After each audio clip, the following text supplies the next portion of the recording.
After briefly hitting the brakes on the One UI 7 rollout for the Galaxy S24 series, Samsung is back in action, and this time, it's the Fold series turn.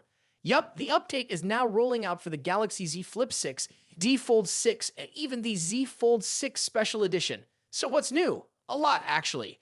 April 2025 security patch, better device stability, bug fixes galore, performance upgrades, and of course, some shiny new features.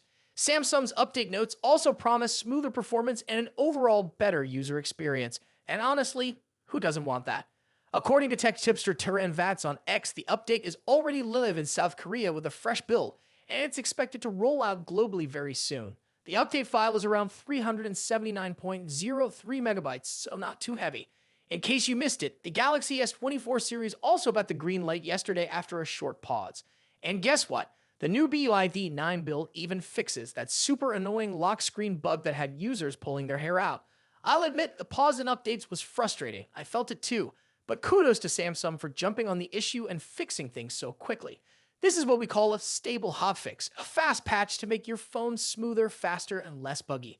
Want to check if it's available for your device? Just head to Settings greater than software update greater than download and install. Don't wait for the notification. Go get it manually before the servers get crowded. So, have you updated your device yet? Noticed anything new? Drop your thoughts in the comments below. And if you found this video helpful, don't forget to like, share, and hit that bell icon. Catch you in the next one. Peace out.